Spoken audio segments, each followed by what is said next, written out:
Just arrived to Lake Murray. Kind of running a little bit late. Super excited for this one. I think the thing is just the results from the event a couple of weeks ago. They caught the heck out of them. They caught them big and they caught them on the bank. And that's what I like. That's what gets me excited to go fishing, to catch big ones and to be around the bank.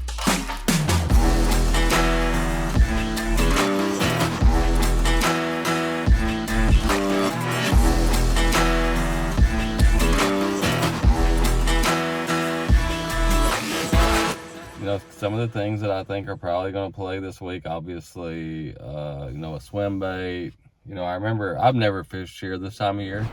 I fished a Forest Wood Cup here once, and it was the year that I was doing both, and I didn't do great. Fishing was super tough, but now it's not going to be. I think it's going to be different than the other events they had because we've had some spawning going on. The fish, it should be a little bit tougher, but from what I hear, this thing's full of them. So, like I said, swim baits probably, potentially a topwater if it warms up. There'll be some sight fishing involved, and hopefully, a guy get on something, maybe fry garters or something like that, throwing a pad crasher. I don't know, have any idea what the water's going to look like. That's going to be something I'll have to kind of decide tomorrow, but we'll jump into ActiveCaptain here, and we'll go through it. It's a big lake. I'm going to try to kind of divide it up at least in halves to practice, since I haven't been here. And I'm staying down here on the lower end, so I think this first day I'll probably fish, the lower part of it. Try to check some points and stuff for some herring, shad spawn. Literally tomorrow morning, what I'm going to do is put the boat in, drive around the bank, and just look for a visible shad spawn. Day 2, I'm probably going to spend on the upper end, but looking at the lake, it's just it looks really fishy. A lot of pockets, a lot of flats, long running points.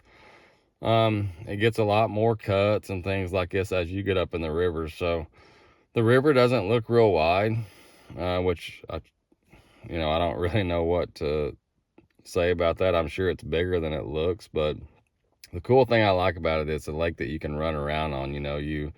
You're not committed if you go all the way in the river, and you're not committed if you're at the dam. So a guy can move around, he can fish. I think the important thing is going to be pick an area and fish it, and not try to run all over the lake. Our goal is just to find in practice, find the best area on the lake. So we just wrapped up Lake Murray and finished in the 60s, I think, which is kind of middle of the road. I'm completely out of your way. You can go ahead. Aggravated a little bit. I think in the fact more so of the finish, it's just, whenever tournaments kind of land in your wheelhouse and you don't do good, that's what really sucks. I mean, these guys caught them sight fishing, which I love to do.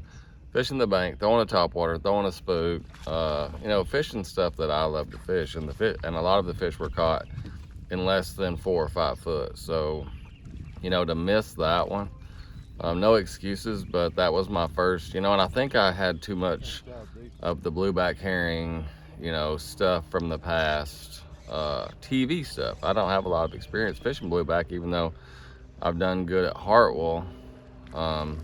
That's always been before the spawn, and those fish act differently. So I think there I just got too caught up in what I was supposed to be doing rather than what I should have been doing. At least after the first day we were in 70 something and caught a good bag the second day and moved up and got into 60. So we did salvage some points.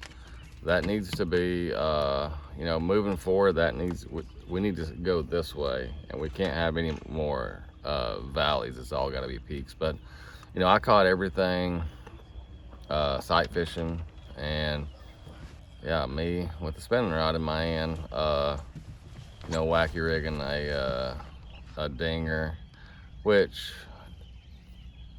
you guys are probably thinking, well, you got a spinner on your hand, you already gave up. That was the way that I could get bid in between fish that were on beds. So It was the best plan for me at the time. You know, after my practice, I didn't think it was going to take near as much weight to do good as it did. I just didn't give the lake enough credit, but obviously it was good. So jump into ActiveCaptain here and kind of show you what I did in practice and how I think the tournament shaked out. This is Lake Murray. It looks kind of small on the map, but it's actually really big. I mean, a lot of these, you know, if you just zoom in here to some of these smaller pockets, you know, these may be 200 or 300 yards long. This actually has a lot of shoreline. You know, my plan was to see a big part of the lake and try to figure out which one would lean more towards how I wanted to fish. So I spent one day kind of down here on the lower end, and then I spent the next day on the upper end, and for some reason the upper end just did not fire. If I did get bit up there, they weren't very big, they were skinny. So I ended up concentrating my tournament kind of on this midsection from takeoff, you know, down towards the dam. And I was in the right area. I saw a lot of the guys, you know, that did good. You know, a lot of those bluebacks will be running. I'm just going to zoom in here and pick one. Some of these points, you know, that had high spots out there, that's where a lot of these guys caught them. And what really surprised me was the guys that did good sight fishing, because I'm not the best sight fisherman, but I'm not the worst. And I just didn't see that many great big ones up there. And I think one of the reasons that I didn't is because I didn't get down here in this last fourth of the lake, probably where the water's deeper and colder. I'm sure there's, you know, those fish came up later down there. So I'm not exactly sure where Drew won at. And it really doesn't matter, because literally from takeoff here, the rest of the lake fired. So, you know, and it was a combination. A lot of guys that did good were doing both sight fishing and blueback. But it looks like that the sight fishermen ended up winning the event.